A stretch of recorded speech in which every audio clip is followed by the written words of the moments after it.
Good evening students, आप सभी का फिर से वेलकम है आपकी जीके की क्लास थर्ड में। आज हम कुछ और इम्पॉर्टेंट क्वेश्चंस लेकर आए हैं। 50 से लेकर 100 तक के सभी प्रश्नों को आज हम सॉल्व करने वाले हैं। तो चलिए बिना समय ख़राब करते हुए, टाइम वेस्ट करते हुए करते हैं अपनी ये वीडियो शुरू।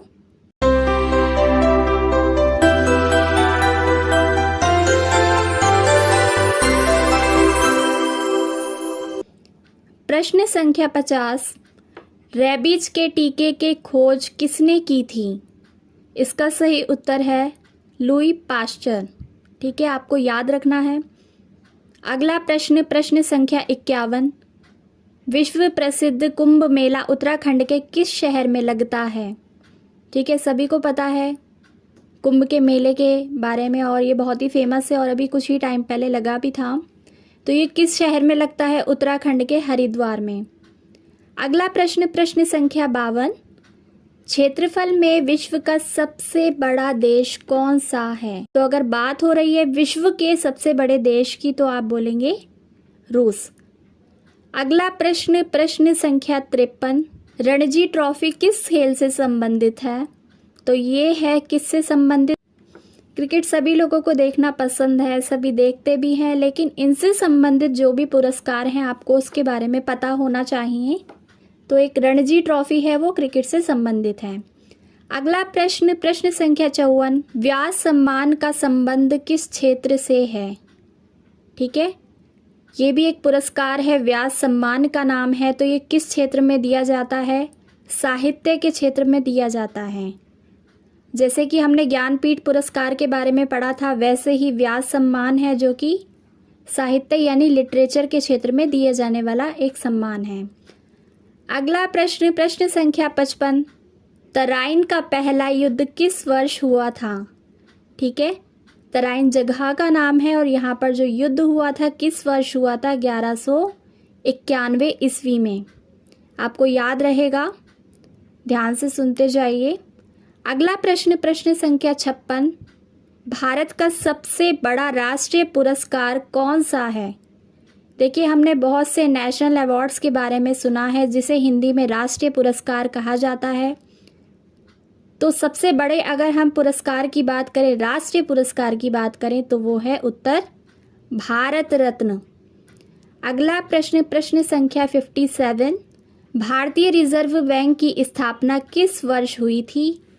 देखिए, आपको पता है सभी को कि जो रिजर्व बैंक है वो सबसे बड़ा बैंक है और जितने भी आप करेंसी देखते हैं इंडिया की, उस पर लिखा रहता है भारतीय रिजर्व बैंक। ठीक है, यहीं से सभी करेंसी जारी होती है इंडिया की, और जो कि आप अपने शॉपिंग के लिए और बाकी अपनी ज़रूरतों को पूरा करने के लिए इस करेंसी या नोटों का इस्तेमाल करते हैं। तो भारतीय रिजर्व बैंक की स्थापना कब हुई थी? सन 1935 में, 1935 में। अगला प्रश्न, प्रश्न संख्या 58, दादा साहेब फाल्के पुरस्कार भारत सरकार ने कब शुरू किया?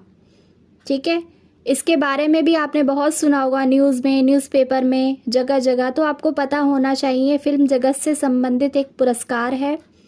ठीक है, यानी कि फिल्म लाइन में दिया जाता है जिनका बेहतरीन योगदान रहता है। बढ़ते हैं आगे, इसका उत्तर है 1969 में इसे सरकार ने शुरू किया था। अगला प्रश्न, प्रश्न संख्या 59, भारत में राष्ट्रपति पर महाअभियोग की प्रक्रिया किस देश के संविधान से ली गई है? देखिए, आप सभी को पता है कि जो भारत का संविधान है बाकी संविधानों से ली गई अलग अलग चीज़ों से मिलकर बना है। ठीक है, बहुत ही विस्तृत है और देश का, दुनिया का सबसे बड़ा संविधान है। क्यों? क्योंकि इसमें अलग अलग देशों के संविधान से अलग अलग इम्पॉर्टेंट चीज़ों को लिया गया है। तो यहाँ पे बात होती है कि राष्ट्रपति पर जब महाभियोग की प्रक्रिया चलाई जाती है तो वो किस देश से संबंधित है, किस देश से लिया गया है? वो लिया गया है अमेरिका के संविधान से। आपको याद रखना है, इसको हम डिटेल में भी पढ़ेंगे बाद में जब संविधान के बारे में डिटेल में पढ़ेंगे। फिलहाल बढ़ते हैं अपने अगले प्रश्न, प्रश्न संख्या 60 की ओर। सौर मंडल में सबसे तेज गति से सूर्य की परिक्रमा करने वाला ग्रह कौन सा है? ठीक है, आप सभी को पता है कि सूर्य जो है सौर मंडल के मध्य में है, सबसे सेंटर में है और सभी ग्रह उसकी परिक्रमा करते हैं और अपने अक्ष पर भी घूमते हैं, साथ ही साथ पूरी परिक्रमा भी सूरज की लगाते हैं। तो सबसे तेज गति से सूर्य की परिक्रमा करने वाला ग्रह कौन सा है? बुध ग्रह। अगला प्रश्न, प्रश्न संख्या 61, भूदान आंदोलन के प्रवर्तक कौन थे? देखिए, बहुत ही हमारा ऐतिहासिक आंदोलन रहा है भूदान आंदोलन। इसके प्रवर्तक यानी इसकी किसने शुरुआत की थी, कैसे ये आगे बढ़ा? तो इसकी शुरुआत की थी, इसके प्रवर्तक थे विनोबा भावे। आपको याद रखना है। अगला प्रश्न, प्रश्न संख्या 62, लोकसभा के लिए प्रथम आम चुनाव कब हुआ था?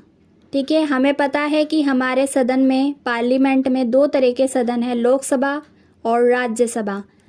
आपसे यहाँ पे पूछा गया है कि लोकसभा के लिए पहली बार चुनाव कब हुआ था? 1952 में, यानी 1952 में।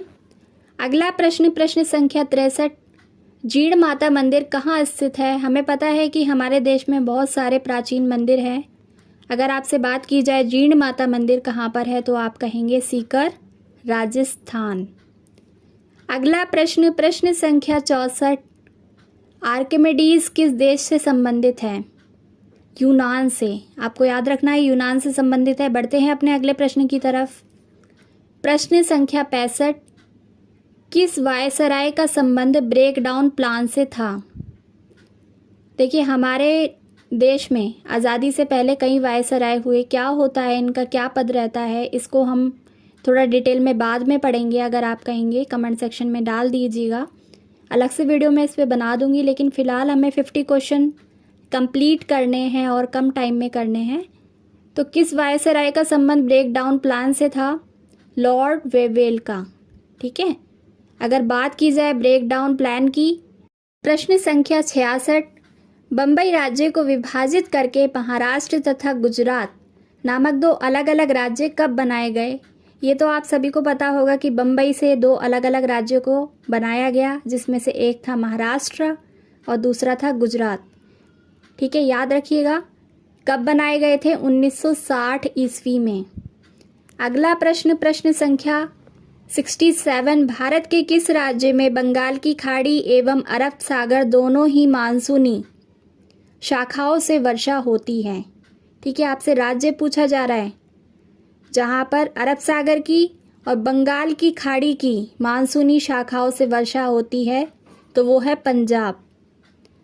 ठीक है, याद रखिएगा मानसूनी शाखाओं से वर्षा होती है। अगला प्रश्न, प्रश्न संख्या 68, लासोंग उत्सव किस राज्य में मनाया जाता है? तो ये मनाया जाता है सिक्किम में।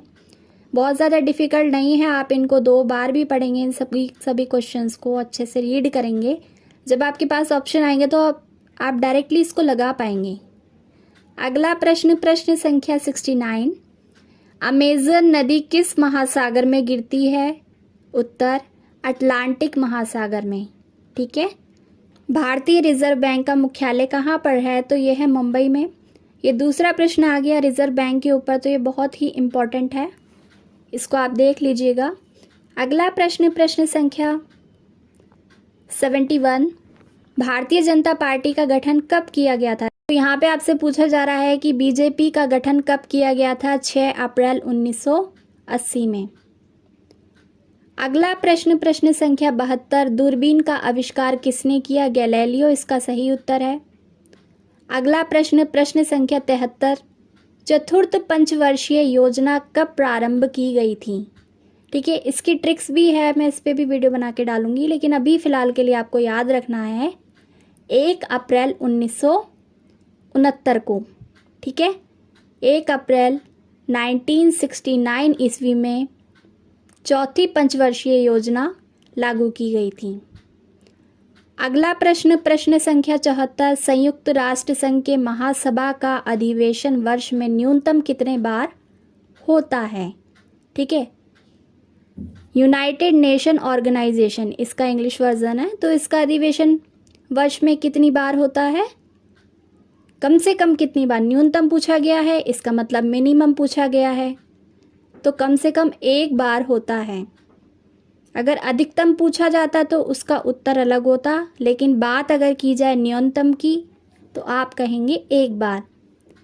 अगला प्रश्न, प्रश्न संख्या 75, अमेरिकी राष्ट्रपति के निवास स्थान को क्या कहा जाता है? बहुत ही आसान उत्तर है व्हाइट हाउस। बढ़ते हैं अपने अगले प्रश्न, प्रश्न संख्या 76 की तरफ। बादामी के चालुक्य वंश की स्थापना किसने की थी? तो बादामी के चालुक्य वंश की स्थापना किसने की थी? जयसिंह ने। देखिए, आप सभी को पता है कि हमारे भारत में प्राचीन समय से ही अलग अलग वंश आए जिसमें कि अलग अलग लोगों ने अपना शासन किया। इसी तरीके से चालुक्य नाम का वंश रहा जिसकी स्थापना किसने की थी? जयसिंह नाम के राजा ने। अगला प्रश्न, प्रश्न संख्या 77, किस वायसराय के शासनकाल की सबसे प्रमुख घटना 1857 की विद्रोह था? ठीक है, यहाँ पे करेक्शन है, थोड़ी सी करनी है। तो 1857 का विद्रोह था, किस टाइम पर हुआ था? किस वायसराय के शासनकाल में हुआ था 1857 का विद्रोह? ये प्रश्न आपसे अलग तरीके से भी पूछा जा सकता है कि 1857 के विद्रोह के दौरान वायसराय कौन थे? ठीक है, तो आपको उत्तर पता होना चाहिए, लॉर्ड कैनिंग। अगला प्रश्न, प्रश्न संख्या 78, दक्षिण भारत में विजय प्राप्त करने वाला दिल्ली का प्रथम सुल्तान कौन था? दक्षिण भारत आपको पता है, भारत का जो निचला हिस्सा है उसको दक्षिण भारत कहा जाता है। तो वहाँ पर विजय प्राप्त करने वाला कौन था सुल्तान? अलाउद्दीन खिलजी। ठीक है, ये हमारे मुगल वंश के, खिलजी वंश के शासक रहे जिन्होंने दक्षिण भारत पर विजय प्राप्त की। अगला प्रश्न, प्रश्न संख्या 79, राज्यसभा में कुल कितने सदस्य हो सकते हैं? एक होती है लोकसभा, दूसरी होती है राज्यसभा। ठीक है, तो राज्यसभा में कुल कितने सदस्य हो सकते हैं? 250, याद रखिएगा। अगला प्रश्न, प्रश्न संख्या 80, विकसित देशों की मुद्रा को क्या कहते हैं? देखिए, विकसित होते हैं जो बिल्कुल डेवलप्ड है, वहाँ पर हर तरीके की चीज़ें उपलब्ध है, सारी फैसिलिटी है, पूरी तरीके से देश का विकास हो चुका है, उसे कहा जाता है विकसित देश। और एक होते हैं विकासशील देश, जहाँ पर विकास की प्रक्रिया जारी रहती है। ठीक है, जारी रहती है, पूरी तरीके से विकसित नहीं है, उनको आप कह सकते हैं विकासशील देश। तो यहाँ पर आपका प्रश्न है, प्रश्न संख्या 80, कि विकसित देशों की मुद्रा को क्या कहते हैं? क्या कहते हैं? देखिए, हार्ड करेंसी। ठीक है, मुद्रा यानी इंग्लिश में करेंसी। अगला प्रश्न, प्रश्न संख्या 81, भारत में प्रधानमंत्री की नियुक्ति कौन करता है? देखिए, आपको पता होना चाहिए, हम इतने बड़े भारत देश में रहते हैं, तो यहाँ के प्रधानमंत्री जो हैं उनकी नियुक्ति कौन करते हैं? राष्ट्रपति। अगला प्रश्न, प्रश्न संख्या 82, कांग्रेस 1907 ईस्वी के सूरत अधिवेशन में, ठीक है, यहाँ पर आपको पता लग गया कि सूरत अधिवेशन कांग्रेस का 1907 में किन दो दलों में विभाजित हो गया था? नरम दल और गरम दल। ठीक है, नाम से ही आपको पता लग रहा होगा किस तरीके की ये पार्टीज़ थी। आगे बढ़ते हैं, इसमें डिटेल में हम बाद में पढ़ेंगे क्योंकि हमें क्लास कंप्लीट करनी है, इन 50 क्वेश्चंस को कंप्लीट करना है, लर्न भी करना है, राइट। अगला प्रश्न, प्रश्न संख्या 83, गुप्त काल का सबसे महत्वपूर्ण उद्योग था? ठीक है, जैसे कि मैंने आपको बताया कि प्राचीन भारत में अलग अलग समय पर अलग अलग काल रहे, अलग अलग वंशज आए, तो गुप्तों का भी एक काल रहा। उनका सबसे महत्वपूर्ण उद्योग क्या था? वस्त्र उद्योग। ठीक है, वस्त्र बनाया करते थे, उसी का व्यापार होता था। कब? गुप्त काल में। अगला प्रश्न, प्रश्न संख्या 84, भारत के प्रधानमंत्री पद के लिए उम्मीदवार बनने हेतु न्यूनतम उम्र सीमा क्या होती है? ठीक है, राष्ट्रपति के लिए कितनी थी? 35, और प्रधानमंत्री के लिए कितनी होती है? 25 वर्ष। इससे कम का है तो आप राष्ट्रपति के लिए कोई भी उम्मीदवार नहीं बन सकता। ठीक है, अप्लाई तो तभी करेंगे जब एलिजिबल होंगे। अगला प्रश्न, प्रश्न संख्या 85, दक्षिण अमेरिका के मूल निवासी को क्या कहते हैं? ठीक है, रेड इंडियन कहा जाता है। जब भी बात हो रेड इंडियन की तो आप कहेंगे ये कहाँ के निवासी हैं? दक्षिण अमेरिका के निवासी हैं। अगला प्रश्न, प्रश्न संख्या 86, भारत में नेताजी सुभाष चंद्र बोस जयंती कब मनाई जाती है? देखिए आपको गांधी जयंती पता है और भी बहुत सारी जयंती पता होगी, लेकिन सुभाष चंद्र बोस जयंती कब मनाई जाती है? 23 जनवरी को। याद रखिएगा, साल के पहले महीने में 23 तारीख को। अगला प्रश्न, प्रश्न संख्या 87, भारत में नारियल का सर्वाधिक उत्पादन करने वाला राज्य कौन सा है? ठीक है, नारियल आप यूज़ करते हैं, सभी करते हैं और भोजन में भी यूज़ होता है। तो केरल में सबसे ज़्यादा नारियल पाए जाते हैं और वहीं पर उनका उत्पादन होता है। देखिए आपको पता है केरल एक बहुत ही सुंदर राज्य है, खूबसूरत राज्य है, बहुत ही हरियाली है वहाँ पर। ठीक है, अगला प्रश्न, प्रश्न संख्या 88, चीनी का जल में विलयन कौन सा मिश्रण कहलाता है? यानी कि जब चीनी जल में मिल जाती है तो उसको क्या कहा जाता है? ठीक है, चीनी आपको पता है पूरी तरीके से घुल जाती है, उसे कहा जाता है समांग मिश्रण। समांग यानी कि बिल्कुल पानी की तरह बन जाती है, मिल जाती है। चीनी के दाने आपको घुलने के बाद नज़र नहीं आएंगे, इसलिए वो समान हो जाती है। किसके समान हो जाती है? पानी के समान, इसलिए उसे कहा जाता है समांग मिश्रण। आपने साइंस में भी पढ़ा होगा, नहीं पढ़ा होगा तो मैंने अभी आपको बताया। अगला प्रश्न, प्रश्न संख्या 89, मनुष्यों ने स्थायी आवास बनाना किस काल में प्रारंभ किया था? देखिए स्थायी आवास से समझिए परमानेंट हाउस। ठीक है, पुराने समय में आपको पता है इंसान को छत चाहिए होती थी, वो कहीं भी रह लेते थे, पत्थरों में रह लेते थे आदि काल में। ठीक है, आदि मानव काल में धीरे धीरे डेवलपमेंट हुआ, इंसान की सोच भी विकसित हुई। तो यहाँ पर प्रश्न जो है समय में परिवर्तन के साथ बदलता गया और ये आपका प्रश्न आपसे पूछा गया है कि स्थायी आवास बनाना कब शुरू हुआ? उत्तर है नवपाषाण काल में। ये जब आप हिस्ट्री पढ़ते हैं तो ये अलग अलग काल आपको आते हैं, पूछे जाते हैं किस काल में क्या हुआ, तो ये क्वेश्चन वहीं से आपसे लिया गया है। आपको याद रखना है स्थायी यानी परमानेंट हाउस कब बनाने शुरू हुए? नवपाषाण काल। पाषाण होता है पत्थर। ठीक है, अगला प्रश्न, प्रश्न संख्या 90, संविधान के किस अनुच्छेद में विधानसभा का गठन वर्णित है? यानी कि देखिए आपको पता है हमारे संविधान में अलग अलग अनुच्छेद हैं, कई सारे आर्टिकल्स हैं, उसमें भी कई सारे भाग हैं, ये भी आपको पता होगा। लेकिन बात हो रही है यहाँ पर कि विधानसभा का गठन। ठीक है, विधानसभा के बारे में भी आपने सुना है, तो उसका जो गठन होता है उसका जो वर्णन है वो किस अनुच्छेद में है? आप कहेंगे उत्तर अनुच्छेद 170 में। संविधान के अनुच्छेद 170 में विधानसभा का गठन का वर्णन है या फिर वो वर्णित है। वर्णन यानी एक्सप्लेनेशन। अगला प्रश्न, प्रश्न संख्या 91, पृथ्वी के केंद्र में कौन सा चुंबकीय पदार्थ है? तो इसका नाम है निकेल। बढ़ते हैं अपने अगले प्रश्न, प्रश्न संख्या 92 की तरफ। प्रकाश का वेग अधिकतम कहाँ पर होता है? तो प्रकाश का वेग, देखिए लाइट का जो स्पीड होती है एक तरीके से, वो कहाँ होती है? निर्वात में। इसको आपको डिटेल में भी बता दिया जाएगा अगर आपको नहीं समझ आए। अगला प्रश्न देख लेते हैं। बाकी आपको याद रखना है प्रकाश का वेग अधिकतम कहाँ पर होता है? निर्वात में।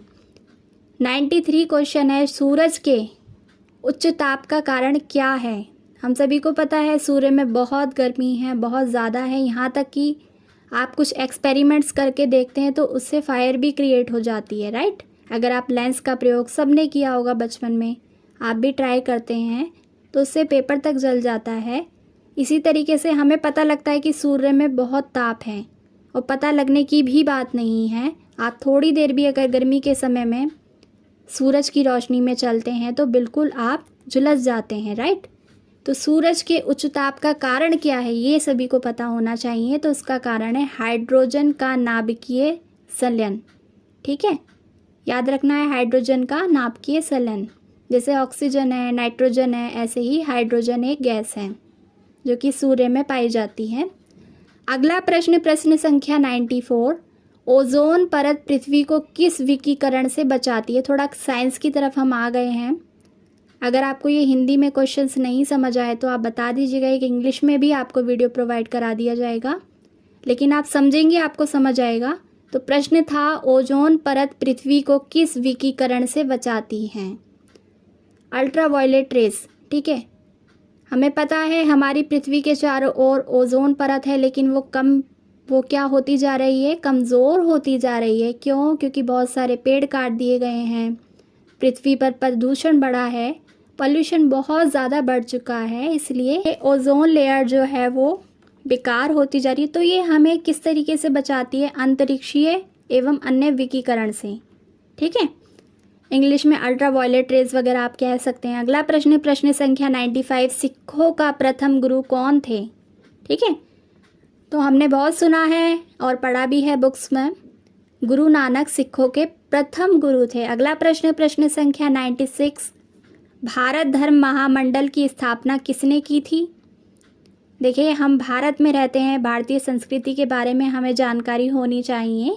तो भारत धर्म महामंडल की स्थापना की थी पंडित दीनदयाल शर्मा ने।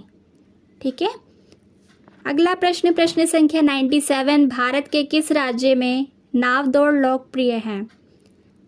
आपने देखी होगी, आपको पता भी होगा, केरल में नाव बहुत फेमस है। तो नाव दौड़ कहाँ पर होती है? बहुत लंबी सी नाव होती है वो। ठीक है, तो ये दौड़ कहाँ होती है? केरल में। अगला प्रश्न, प्रश्न संख्या 98 आपका प्रश्न है, कोयला किस प्रकार का चट्टान है? तो आप उत्तर देंगे परतदार चट्टान। ठीक है, इसमें लेयर्स होती हैं, तो ये परतदार चट्टान है। लेयर्स मीन्स परत। अगला प्रश्न, प्रश्न संख्या 99, सोते हुए व्यक्ति को जगाने के लिए कितने डेसिबल की ध्वनि पर्याप्त होती है? ठीक है, ये बहुत इंपॉर्टेंट क्वेश्चन है, आपको पता भी होना चाहिए। जब आप सो रहे होते हैं, कई बार अलार्म बजता है आपको उठाने के लिए, लेकिन आप सोते रह जाते हैं। क्यों? क्योंकि आप गहरी नींद में होते हैं और जो ध्वनि है वो उतना आप तक नहीं पहुंच पाती, इसीलिए 50 डेसिबल ध्वनि का होना आवश्यक है।